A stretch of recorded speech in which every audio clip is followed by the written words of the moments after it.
ไว้ห้วยไข่อันเรือเมและรถไฟมันก็ไปตามเวลาโอเอและอึดอาดมักจะพลาดปรารถนาชั่วแล้วจะโศกาอนิจจาเราช้าไปขอเชิญรับฟังธรรมยามดึกจากวัด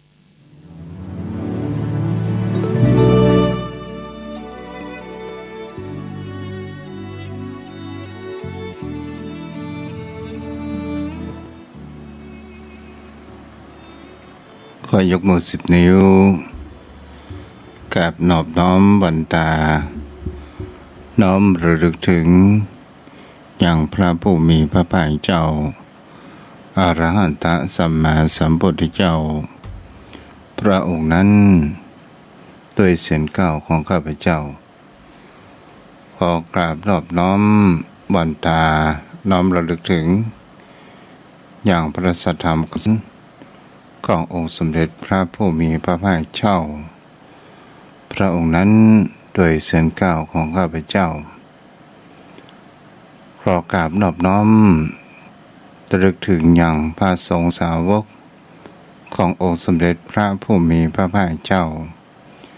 อรหันตสัมมาสัมพุทธเจ้าพระองค์นั้นโดยเส้นก้าวของข้าพเจ้าและขอถวายความเคารพ นอบน้อมไว้สามายังครูบาอาจารย์พระเถระเจ้าพระภิกษุสงฆ์สามเณรพระสังฆาธิการสงฆ์สมณศักดิ์ที่เปิดรับฟังอยู่โดยความเคารพและขอเจริญพรมายังพ่อออกไปออกศรัทธาย่อมพ่อย่อมแม่พ่อหมอนแม่หมอนพ่อวิแม่ป้าท่านผู้ฟังผู้มีบุญทุกท่านที่ติดตามรับฟังธรรมะยามดึกทางสถานีวิทยุพระพุทธศาสนาเพื่อการศึกษาพระพุทธศาสนาและวัฒนธรรม 104.5 เมกะเฮิรตซ์ออกจากห้องส่งวัดฝ่ายหินโดยความเมตตาธรรมจากท่านอาจารย์พระครูสมุวิศวัตรวรกิจโจ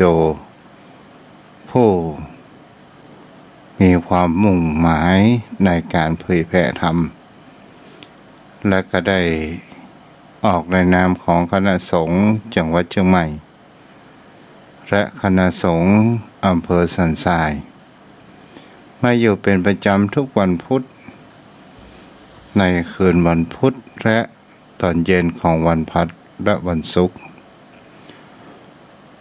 วันพุธวันศุกร์วันพุธพฤหัสศุกร์ที่ผ่านมานั้นเฮาบ่ได้ปากันเพราะว่ามีการถ่ายทอดสดในการที่เพิ่นได้ทำพิธีวัดสี่สองเพิ่นฮ้องว่าวัดสี่สองเมืองพระธาตุสี่สองเมืองก็เสร็จกันไปบรมวลไปแล้วด้วยพลังแห่งความสามัคคีของศรัทธาญาติโยมอันเป็นชาวพุทธได้ร่วมใจกันวันนี้เราก็มาอยู่กับกันในคืนวันพุธที่15ซึ่งอยู่ในกลางกึ่งเดือนของเดือนธันวาคมพุทธศักราช2564วันเวลาผ่านไปไวเหมือนโกหกกระค้างแห่มประมาณสัก16 วันก็จะสิ้นปีของปีพุทธศักราช2564เฮาดูไปดูมาก็เหมือนว่าวันที่1 มกราคมเพิ่งผ่านมาแล้วก็มันยังมาเวแต่บุยว่าแต่บางท่านบางคนที่มีความลำบากมีความทุกข์ใจก็หันว่าเวลานั้นอย่างมานานแสนนานผ่านไปจ้าอย่างนี้เป็นต้นมันก็มีหลากหลายนานาชีวิตของผู้คนเฮา แล้ววันนี้ตัวเจ้าก็มาอยู่ยามดึกยามดื่นจอมพ่อจอมแม่บางท่านบางคนก็คงจะได้นอนฟังห่มผ้าตัวหรือผ้านวมหรือบางท่านบางคนนั้นก็นั่งห่มผ้าแล้วก็รับฟังยังรอลูกรอหลานกลับบ้านกลับจองก็ดีก็บางท่านบางคนก็คงจะรับกล่อมไปโดยอัตโนมัติก็ถือว่าเป็นยานอนรับที่ดีเจ้าพ่อโยมแม่วันนี้ ตัวเจ้าก็มาอู้ในเรื่องเกี่ยวกับเรื่องอธิตาของปนว่าผู้ที่นรกยังกัวเป็นครชาดกจนพ่อโยมแม่เรื่องนี้จากมูลเหตุมันเกิดขึ้นเมื่อครั้งพระเทวทัตนั้นได้มรณภาพลงก็เจ้าเมืองก็มีความชื่นชมยินดีตีกลองร้องเพลงไปต่างๆนานาครั้งในพุทธกาลคำว่าธรณีสูบถ้าเฮาอู้กันว่ามันเป็นสิ่งที่มีจริงหรือไม่หรือว่ามันเป็นเรื่องอุปมาอุปไมยเกิดขึ้นถ้าเฮาอู้ถึงตามที่ครูบาอาจารย์ได้วิเคราะห์ตัวเจ้าได้ฟังว่าคำว่าธรณีสูบก็หมายถึงเขาว่าเป็นที่เกลียดชังรังเกียจของคนในสังคมเป็นคนที่สังคมนั้นไม่อยากจะต้องการ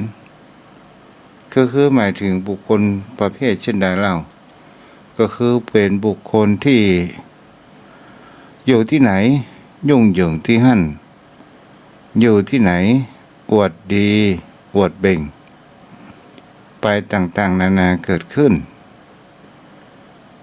ศรัทธาญาติโยมทั้งหลายเราจะเห็นว่าพระเทวทัตซึ่งเป็นคู่ปรับกับพระพุทธองค์นั้นมาหลายภพหลายชาติหลายกับหลายกันเช่นเดียวกันและก็เป็นสิ่งที่เราจะสังเกตว่าคำว่าธรณีสูบเนี่ยมันก็หมายถึงว่าชาวโลกติเตียนชาวโลกโจทย์ขานมันมีวันจบอย่างก็ว่าอันนี้เป็นเทวทัตกันอย่างนี้เป็นต้นเพราะว่าเป็นมารเป็นคนที่มีความขัดขวางไปต่างๆนานาครั้งพุทธกาลนั้นเมื่อเทวทัตได้ผูกอาฆาตในพระพุทธองค์แล้วถูกแผ่นดินสูบลงไปในปฐพีซุ้มประตูวัดพระเจตวันร่วงไปแล้วอยู่9 เดือนด้วยกันพวกเจ้าเมืองสาวัตถีและเจ้าเมืองแคว้นโกศลทั้งสิ้นต่างมีการเริงยินดีว่าพระเทวทัตผู้เป็นเส้นหนามของพระพุทธองค์นั้นถูกแผ่นดินสูบไปแล้วบัดนี้สมเด็จพระสัมมาสัมพุทธเจ้าทรงหมดศัตรูทั้งชาวชมพูทวีปทั้งหมู่ยักษ์พูดเทพเทวยดาทั้งหลายได้สดับรับฟังจากผู้คนและพากันยินดีร่าเริงบอกกล่าวต่อกันไปด้วยความยินดีแล้วก็เป็นสิ่งที่หันในเรื่องในภายหลังเกิดขึ้นก็มีวันอยู่วันหนึ่งตามที่มันเหมือนกับทำข้าวล่ะโยมพ่อโยมแม่เนาะภายหลังมาวันหนึ่ง พระภิกษุสงฆ์ทั้งหลายก็ได้นั่งสนทนาธรรมกัน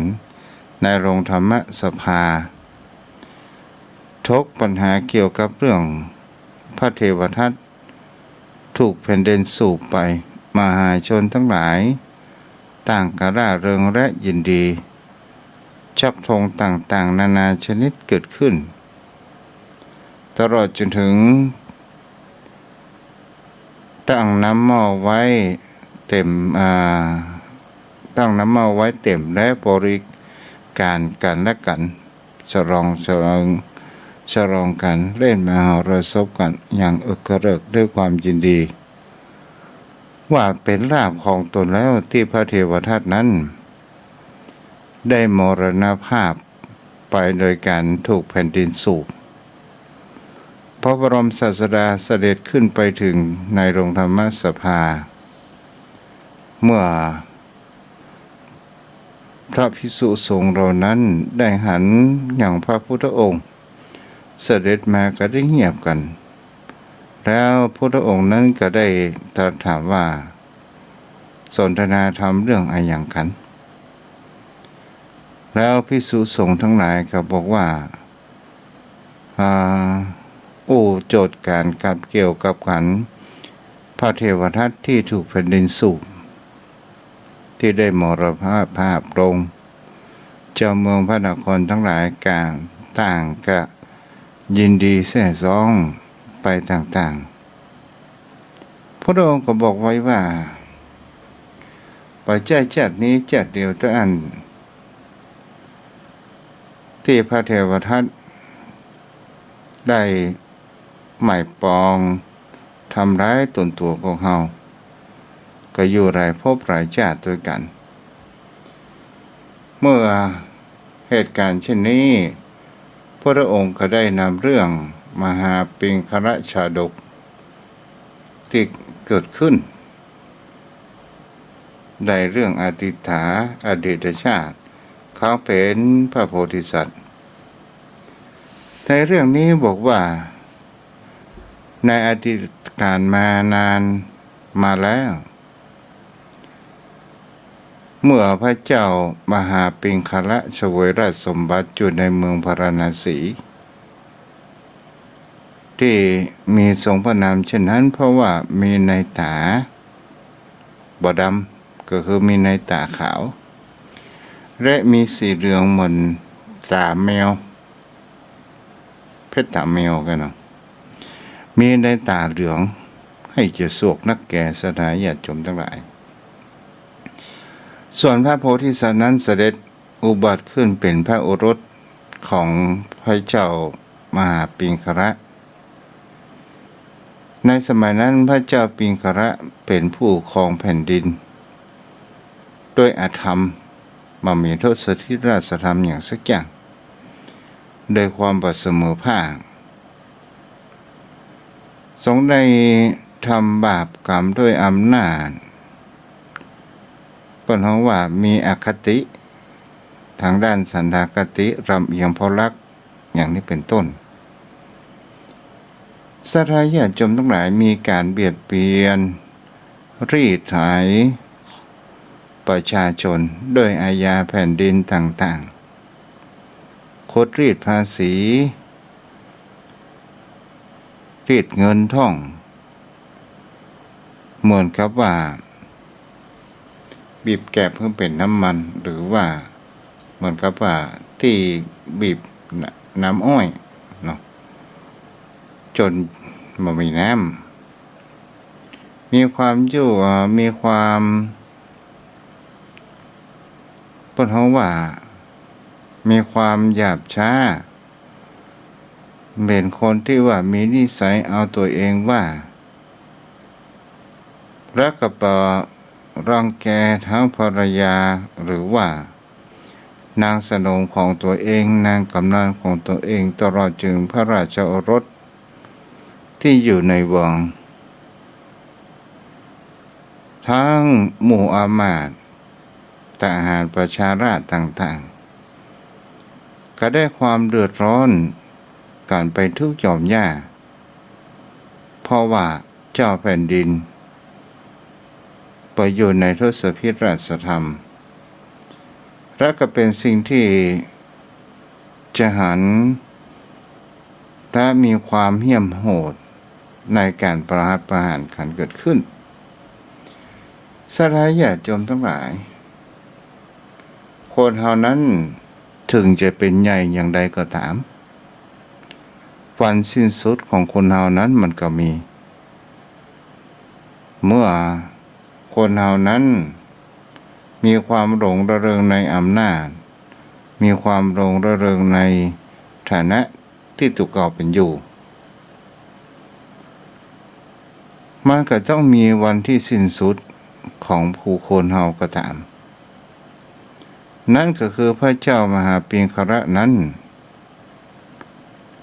ได้ถึงเสด็จสวรรคตหรือว่าได้ตายลงไปจากเมืองพาราณสีตลอดจนถึงเจ้าเมืองก็มีความแส่ซ้องมีความยิ้มมีความหัวเราะสรวนกันว่าด้วยความสุขเมื่อผู้คนทั้งหลายได้ฟังว่า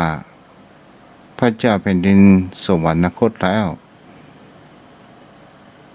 ก็มีการแส่ซ้องกันว่าโอ้ตายแล้วก็ดีละตายแล้วก็ดีหมู่เฮาจะได้ทำมาหากินสะดวกสบายจะบ่มีภัยแม่ทำร้ายเฮาโอ้ต่างๆนานาทั้งหลายสลายญาติโยมทั้งหลายคันเมื่อพระโพธิสัตว์ซึ่งเป็นโอรสของพระเจ้าปิงคระสืบราชสมบัติเกิดขึ้นได้ปกครองแผ่นดินโดยทศพิธราชธรรมเกิดขึ้นและก็ได้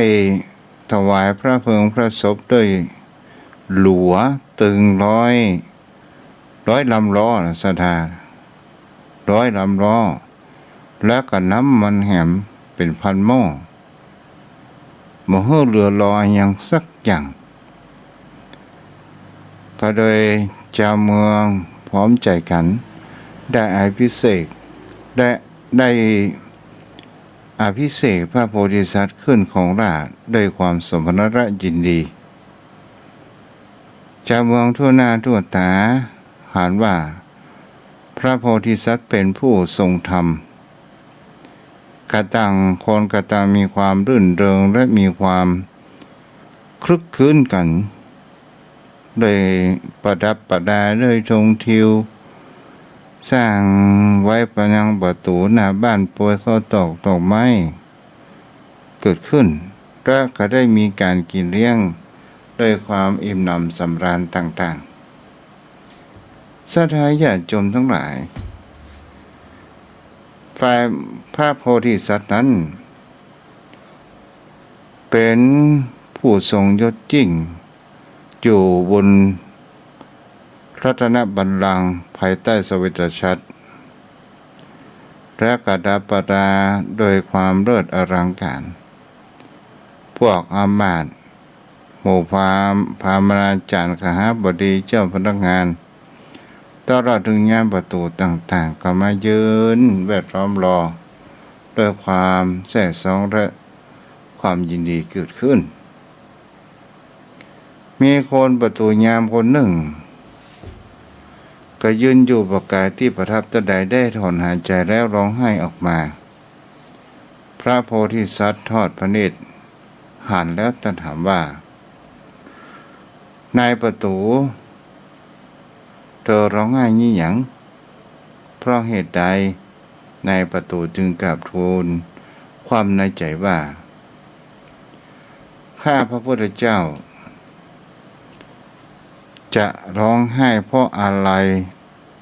ถึงว่าพระปิงคระสวรรคตนั้นก็หาบ่ได้ร้องไห้เพราะว่าเสียดายพระปิงคระสวรรคตแต่ที่ร้องไห้ด้วยความปิติยินดีว่าต่อไปนี้หัวข้าพเจ้าหรือว่าศีรษะของข้าพระพุทธเจ้านั้นจะสบายเพราะว่าพระเจ้าปิงคระนั้นเมื่อยังพระชนอยู่ ก็ตัดหัวก็ค่อยๆตัดโคตรหน่อยก็สร้างประหัตประหารกันเกิดขึ้นตอนนี้เปิ้นตายไปแล้วข้าเจ้ามีความซาบซึ้งบิติยินดีว่าต่อไปนี้ศีรษะของเฮาจะบรรลุจักบาทสถาญาติโยมทั้งหลายเมื่อเจ้าบ้านเจ้าเมืองหันกันแล้วก็ในประตูก็ยังมีความในใจว่าถ้าปีคระนี้ไปสู่ปรโลกไปแน่อาจจะไปทำความบดีในเมืองนรกต่อในนิรยบาลหรือพญายมอาจจะเอาค้อนไปทุบหัวเปิ้นกาโอ้ขนาดอยู่เมืองมนุษย์นี่เดือดร้อนขนาดแล้วไปเมืองนรกนั้นจะมีความเดือดร้อนมากมายขนาดไหนกันพระโพธิสัตว์ก็ได้อธิบายต่างๆคงจะบ่เป็นเช่นนั้นแก่เพราะว่านารียบาลจะมาทูตต่างๆก็คงจะเอาอยู่นี่ละศรัทธาญาติโยมทั้งหลายและเราก็เป็นสิ่งที่เราลองมามองถึงชาดกในเรื่องนี้ว่าการที่บุคคลเฮานั้นมีอำนาจบาดใหญ่อย่างใดก็ตามแต่คนเฮาจะไปถือว่าเฮานั้นเป็นผู้ทรงอิทธิพลจะเป็นผู้เป็นอมตะคงทนอยู่ตลอดคนเฮานั้นบ่สามารถที่จะคงทนเป็นอมตะได้สิ่งที่มันเป็นอมตะนั้นก็คือคุณงามและความดีและความบดีมันก็มีอยู่สองอย่างพระบรมศาสดาครั้นตรัสเล่าเรื่องนี้จบแล้วสรุปว่าพระเจ้าบิณฑระในกาลนั้นได้มาเป็นพระเทวทัตในบัดนี้ส่วนพระราชโอรสของพระปิณฑระก็คือพระองค์เองศรัทธาญาติโยมสาระในชาดกในเรื่องนี้ก็คือพูดถึงผู้นำผู้ปกครองผู้เป็นใหญ่ทั้งหลายที่มีอำนาจที่ใช้อำนาจประเป็นธรรมนั่นเองบุคคลผู้ที่ปกครองด้วยความมัวเมาในอำนาจขาดแห่งความยุติธรรมขาดความประณีขาดความเก่งกลัวต่อบาปมามีหิรินั่นเองถ้ามายังตามใจตัวเองแล้วก็มูลไปตามอำนาจกิเลสย่อมบ่เป็นที่รักย่อมบ่เป็นที่ยอมรับของบุคคลทั่วไปแม้จำใจต้องทำตามก็ตามด้วยความกลัวและความเกรงใจเนื้อรัศทายาติโยมบังคาก็เป็นสิ่งที่คนเฮานั้นเฮาจะหันได้ว่าบางคนนั้นเมื่อมีบุญญาวาสนาในการที่ได้มีอำนาจก็ได้ใช้อำนาจนั้นในทางที่ผิดทุกสิ่งทุกอย่างนั้นความจริงมันก็คือความจริงความจริงมันก็จะต้องปรากฏวันใดวันหนึ่งเกิดขึ้นเราจะหันข่าวจะเป็นข้าราชการอย่างใดอย่างหนึ่งก็ตามจะหันว่าใช้อำนาจข่มเหงและรังแกผู้มีการศึกษาน้อยก็ตามผู้ยากจนก็ตาม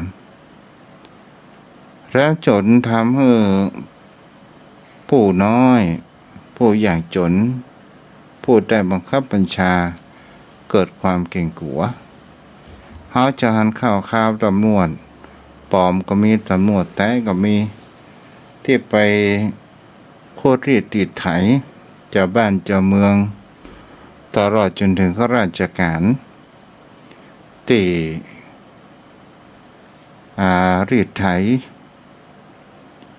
ในการบุคคลต่างด้าวทำสัญชาติอย่างต่างภาคเขาก็มีพี่น้องไตใหญ่อย่างนี้เป็นต้นบางครั้งบางคราวสถานญาติโยมทั้งหลายตัวเจ้าก็หันนี่หันกับตาแต่บอกว่าเป็นอำเภอไหน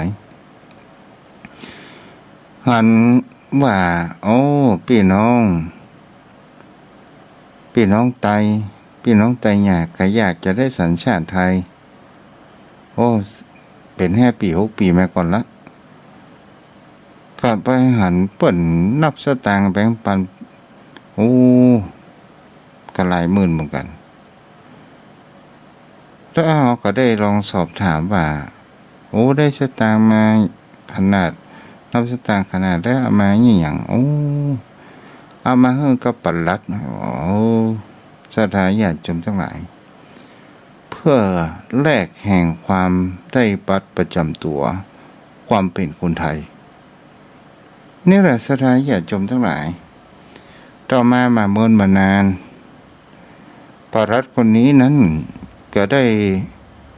ถูกไล่ออกและเป็นคดีความกันไปก็เพราะว่า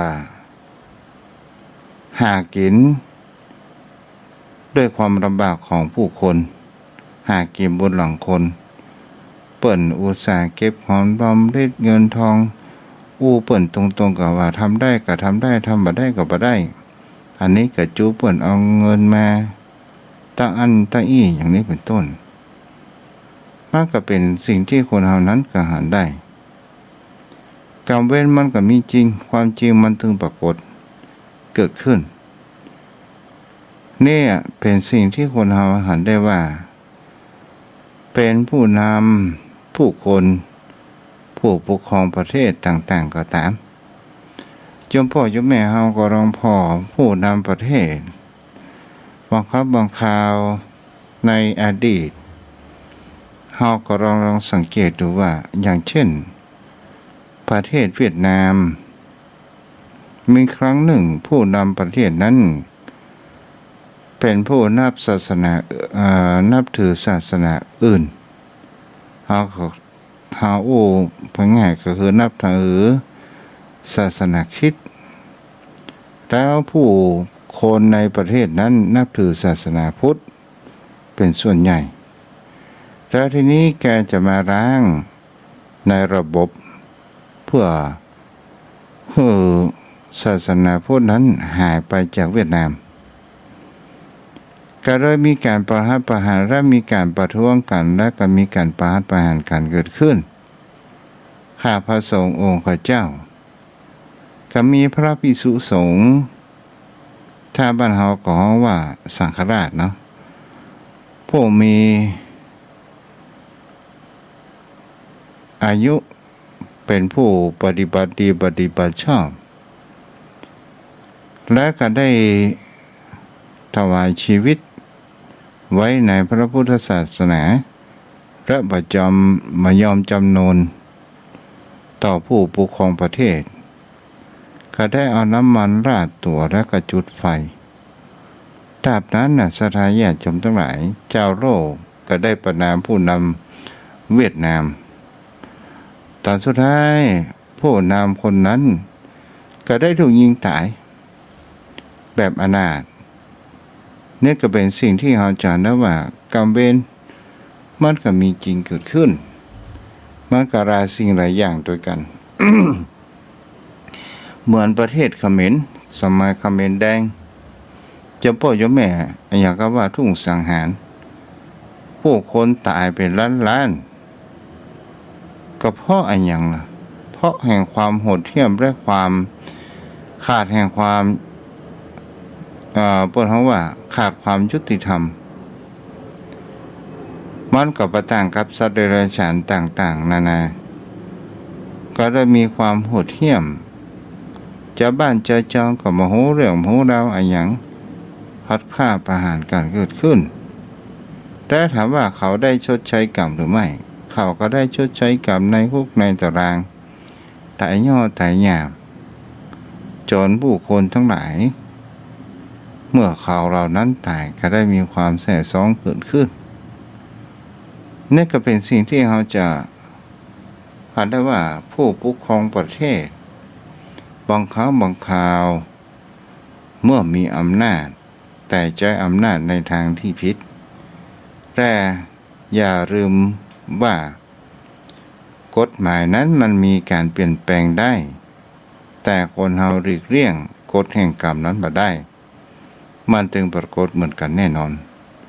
ที่พระเจ้าได้นำเรื่องนี้มาอู้จาให้กับโยมพ่อโยมแม่นั้นได้รับฟังกันก็เป็นข้อคิดพิจารณากันต่อมาก็คือเรื่องสิ่งที่อยู่ใกล้ตัวโยมพ่อโยมแม่มีครูบาอาจารย์บอกว่าถ้าเราอยากจะให้ชีวิตของเรานั้นมีความดำเนินชีวิตของเราชีวิตของเรานั้นมีความราบรื่นและมีความสุขเพิ่นก็บอกว่าให้หมั่นสวดมนต์ไหว้พระนั่งภาวนาและแผ่เมตตาไปถึงยังเจ้ากรรมนายเวรต่างๆเมื่อเราทำบุญสวดมนต์ไหว้พระและทำบุญสิ่งดีๆภาวนาแล้วเราแผ่เมตตามันก็จะมีสิ่งดีๆเข้ามาในชีวิตตนตัวของคนเรามีเรื่องเล่าในวัดอัมพวันว่ามีสามีภรรยาคู่หนึ่งก็เป็นหลวงปู่จรัญนี้สมัยนั้นก็คงหนุ่มอยู่ก็ได้เพิ่นฮ้องว่าสนิทสนมกับผัวของเพิ่นแล้วก็เอาผัวของเพิ่นนั้นมาเป็นคนวัดแต่ภรรยาของเพิ่นนั้นบ่ค่อยชอบก็คือมีความรังเกียจและก็ชีวิตก็มีคำว่าขัดสนขาดความสะดวกสบายหลวงพ่อนั้นก็ได้หันแล้วว่าเอาภรรยาของโยมคนนี้มีความรังเกียจเฮาก็เพราะว่าเฮาไปเอาคนของเพิ่นมาเป็นคนวัดมาเป็นคนใจอย่างนี้เป็นต้นไปถ่ายรูปถ่ายอย่างก็ตามแต่บังเอิญเหตุการณ์ในการที่ว่าในสมัยนั้นผู้ชายเป็นช้างเท้าหน้าอย่างแท้จริงก็ได้อบรมสามีของเขาเพื่อที่จะชักจูงภรรยาของเขานั้นมาไหว้พระสวดมนต์และแผ่เมตตาตอนแรกๆนั้นก็มีความดื้อดึงอยู่ต่อไปนั้นเขาก็ได้ทำเปิ้นเฮาว่ายิ่งเกลียดยิ่งพบยิ่งรักยิ่งห่างเมื่อเขาได้มาไหว้พระสวดมนต์แล้วทำวิปัสสนานั่งสมาธิแล้วก็ได้แผ่เมตตากันไปสิ่งที่เป็นมหัศจรรย์อภินิหารชีวิตของเขานั้นก็เปลี่ยนแปลงไปทุกขณะเวลาและจิตใจของเขานั้นก็มีสิ่งดีๆเข้ามาแทนที่แห่งความเกลียดนั่นก็คือความรักนั่นเองฉะนั้นโยมพ่อโยมแม่ถ้าเรามีอยากให้จิตใจของเราดีก็ให้หมั่นไหว้พระสวดมนต์ มาแน่เมื่อคืนนี้จะอาจฝันดีก็ได้เพราะวันพรุ่งนี้เจ้าเป็นวันที่16แล้วเนาะ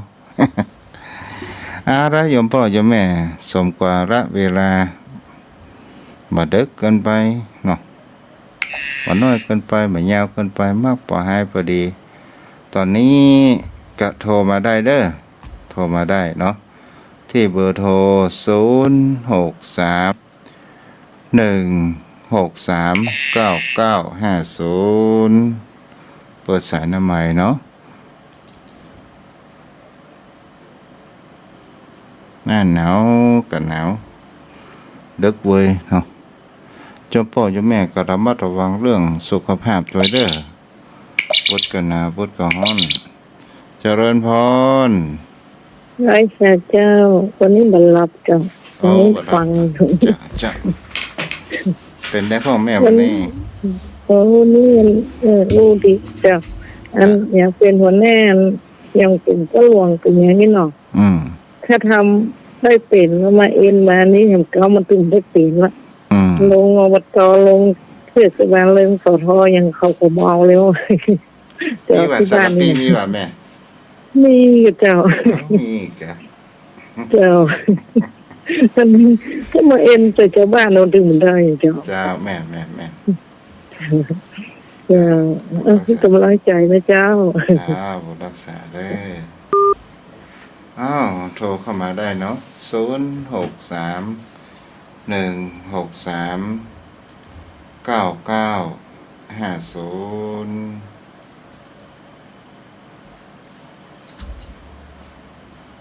063-163-9950ปนานอยู่กว่าเป็นรายการของทุกเจ้าทุกกิจให้หมดเนาะให้นอนรับกันละให้หนาว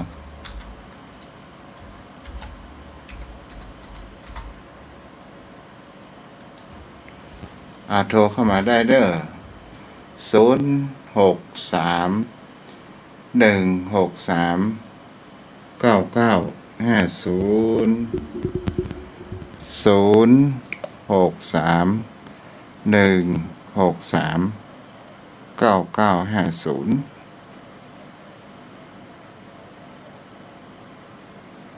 มีภัยเข้ามาทุกเจ้าก็นอนรับแล้วเด้อ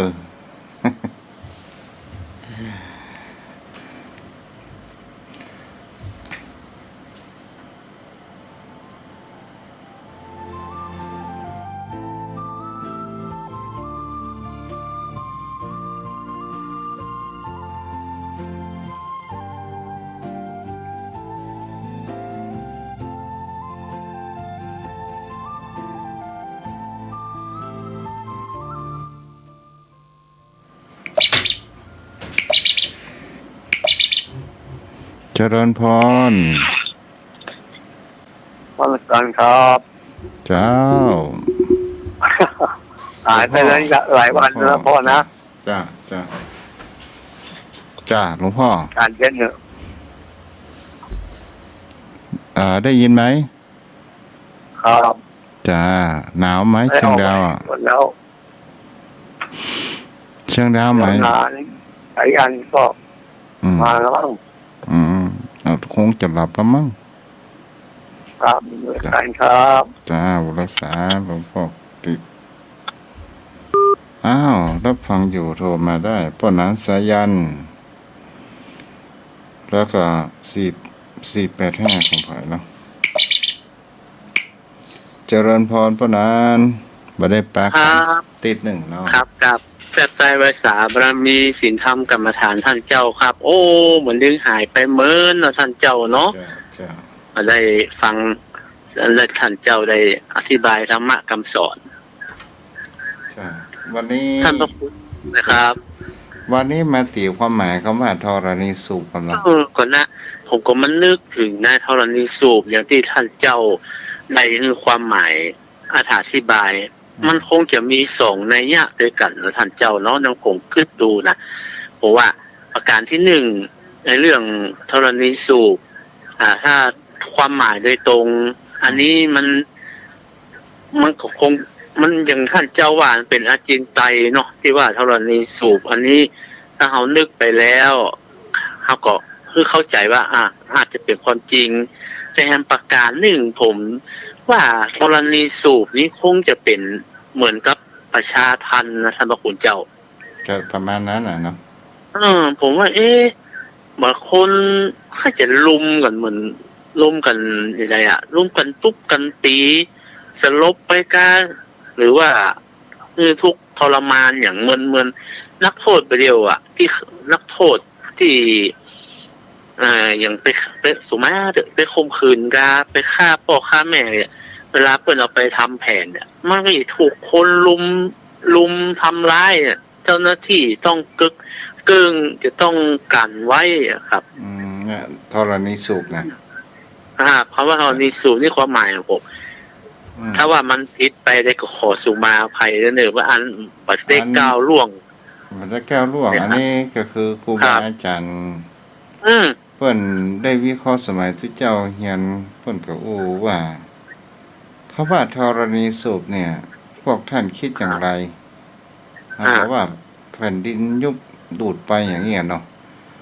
อันนี้ก็ความหมายหนึ่งนี่แหละมันแล้วเปิ้นก็สรุปว่าในความหมายเขาว่าธรณีสูบอาจจะเป็นการที่ว่าสังคมรังเกียจชาวโลกตีเตียนชาวโลกก็ยอมรับอย่างนี้เป็นต้นนี่นะครับเปิ้นก็ได้จ๋าในความในต่อมาเปิ้นก็มาศึกษาว่าพระพุทธศาสนาพระพุทธเจ้ามีอยู่จริงหรือไม่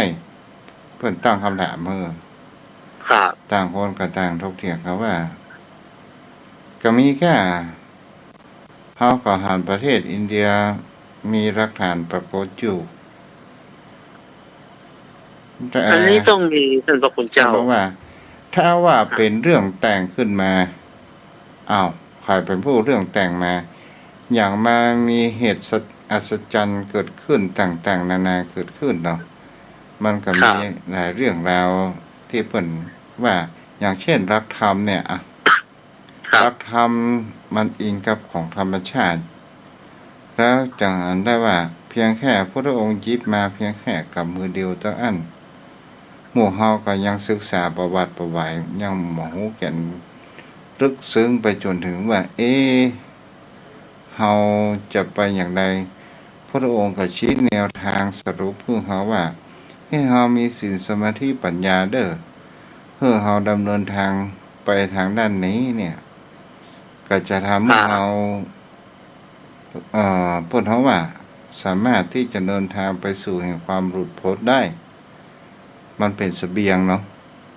นะครับประพฤติปฏิบัติธรรมเนี่ยก็จะต้องมีคำว่าสมาทานศีลก่อนเนี่ยถึงเราจะปฏิบัติได้เหมือนกับว่าเบิกทางอย่างนี้เป็นต้นเนาะผมว่ามีอันนี้นะท่านพระคุณเจ้าอย่างท่านพระคุณเจ้าความคิดอีกมันถ้าคนคิดไป2 อย่าง 2 อันแต่ว่าคิดด้วยเหตุด้วยผลพุทธเจ้าว่าถึงตัวตนของเปิ้นเนี่ยบ่มีเปิ้นก็บ่ได้แต่งตั้งไผขึ้นแทนอันเนี้ยเป็นจุดสำคัญ1เปิ้นพระธรรมและวินัยเป็นตัวแทนของเปิ้นดังนั้นพระธรรมวินัยยังอยู่ก็แสดงว่าเปิ้นก็ต้องมีจริงพระเจ้าเองนะครับท่านพระคุณเจ้าก็มีจริงเพราะว่าเปิ้นครับต้องมีจริงแต่บางคนอย่างท่านเจ้าว่าผมก็เคยได้ยินครับเปิ้นบอกว่ามันเป็นสิ่งที่เปิ้นเขียนขึ้นมาเพื่อให้มนุษย์ของเฮาเนี่ยได้ประพฤติปฏิบัติอาจจะบ่มีตัวตนก็ได้ผมก็ว่าไปคิดอย่างนั้นถ้าคิดง่ายๆหมายความว่าพระสงฆ์ที่เกิดในปัจจุบันเนี่ยมันเกิดต้นต่อมันมาเกิดพุทธเจ้าเปิ้นเป็นคนบวชให้เป็นคนแรกคือพระยาคนยะต่อมาประกอบอนุญาตให้พระสงฆ์นะได้บวชโดยพิธีตั้งยัดก็คือให้พระสงฆ์สามารถที่จะบวชกุลบุตรได้ท่านพระคุณเจ้ามันก็สืบต่อจนมาถึงปัจจุบันนี้นั่นก็ทำให้เฮารู้ว่ามันมีตั้งแต่สมัยพุทธกาลแล้วก็ต่อกันมาถึงปัจจุบันถ้าเรานึกอย่างเดียวนะถ้าเราถามว่าพ่ออุ้ยแม่มอนของเฮาเนี่ยมีจริงก็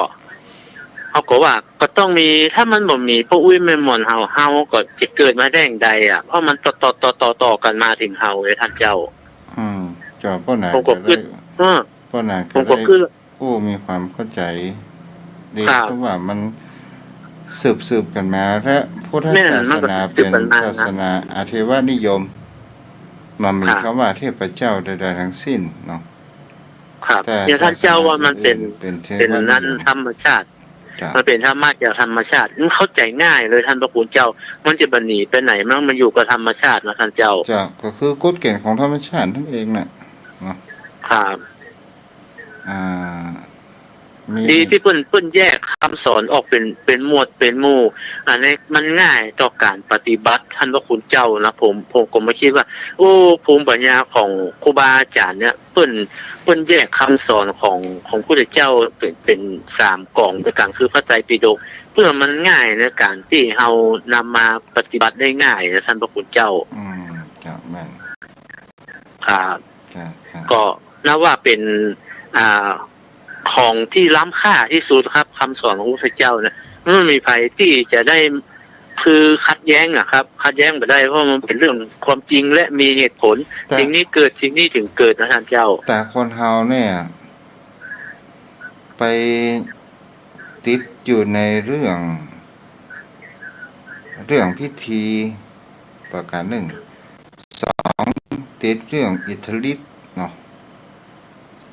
ท่านพระคุณเจ้ายังอิทธิฤทธิปฏิหารนะพุทธเจ้าประกอบทรงเปิ้นบ่ายกย่องสรรเสริญเปิ้นทุกย่องสรรเสริญในธรรมเทศนาปฏิหารอย่างท่านเจ้าประเดียวนะท่านเจ้าอธิบายให้คนเข้าใจแล้วนำปฏิบัติก็คือว่าคือไปทดลองปฏิบัติเองแล้วถึงจะได้ผลอันนี้เป็นสิ่งที่พระพุทธเจ้าได้ยกย่องว่ามันเป็นปฏิหารอย่างหนึ่งในการนำไปปฏิบัติท่านพระคุณเจ้าอย่างอิทธิปฏิหารนี่มันอาจจะทำให้เกิดกิเลสตัณหาได้นะท่านพระคุณเจ้าก็นั่นแหละก็เอาก็ข่าวอย่างต่างๆนั่นนะเอาเรื่องอิทธิฤทธิ์ถามว่ามันเป็นสิ่งที่มีจริงก็เรื่องเวทมนต์เนี่ยเขาก็พิสูจน์มาได้เนาะครับมัน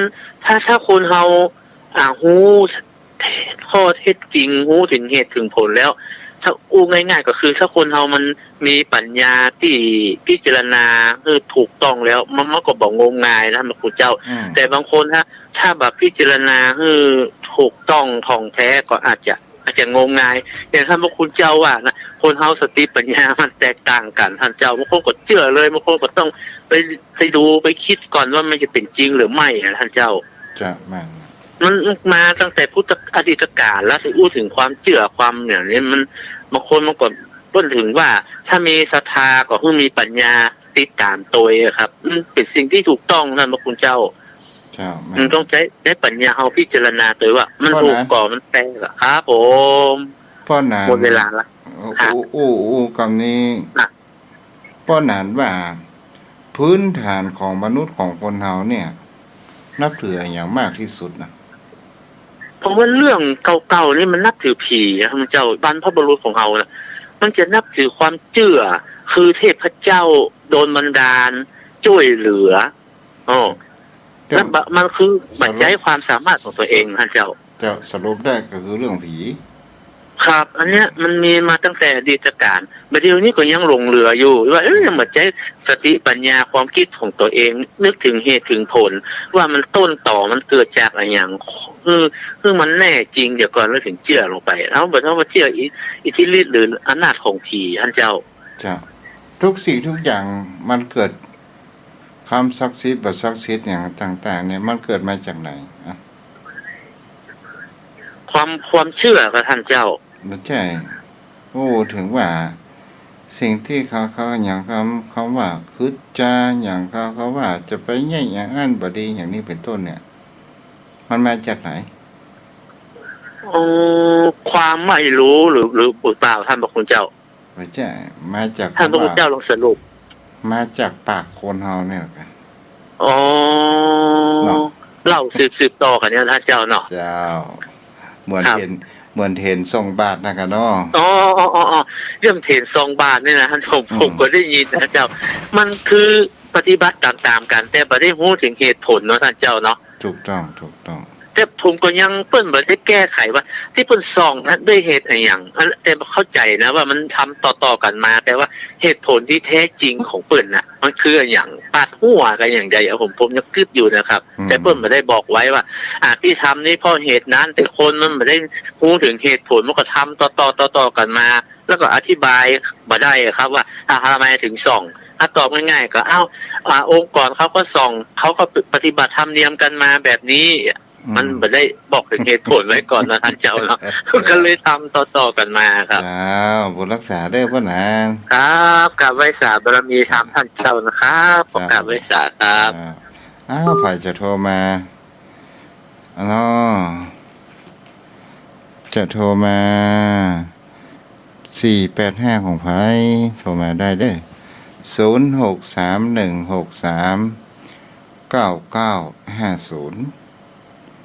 0631639950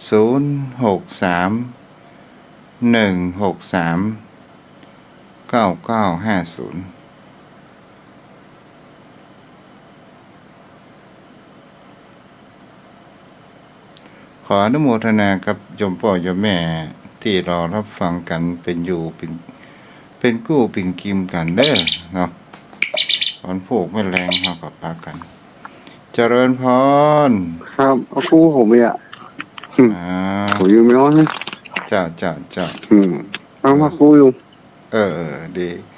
พ่ออยู่ไม่ร้อนเนาะ ครับ จะฟังแล้วเป็นยังไงบ้างวันนี้ ครับ จะบนรักษาเนาะ เพิ่งกำลังจะรู้เนอะ จ้า ขอบคุณเนี่ย พ่อขอบคุณแล้ว ครับ บนรักษาจ้าพ่ออยู่ไม่อ่อนมีอยู่ก็ฮะใครจะโทรมา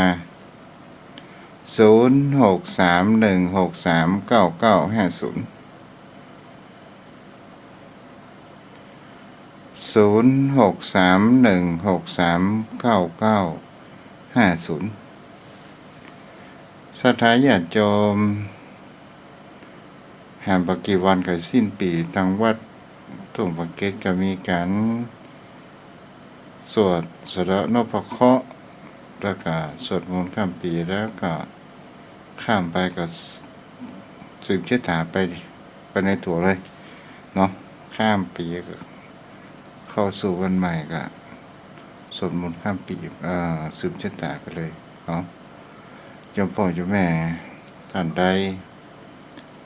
ที่มีเจตนาจะบูชาเทียนสะเดาะเคราะห์สะเดาะเคราะห์สืบชะตาบูชาโชคเล่มละ20 บาทจตุปัจจัยส่วนนี้ก็เป็นค่าน้ำค่าไฟเด้อ1 เล่มต่อ1 โหนเด้อท่านนี้ก็โทรมาได้เนาะที่เบอร์โทรของตัวเจ้า0631639950เนาะเอาละวันนี้ก็สมควรกาลเวลาวันนี้ก็เอาไว้เพียงเท่านี้เด้อโยมพ่อโยมแม่ขอพุทธานุภาพธรรมานุภาพสังฆานุภาพปกปักรักษาโยมพ่อโยมแม่ต้อนรับฝันดีมีสิ่งดีๆเข้ามาในชีวิตเหมือนกันจุผู้จุคนเด้ออายุวโนสุขังพลัง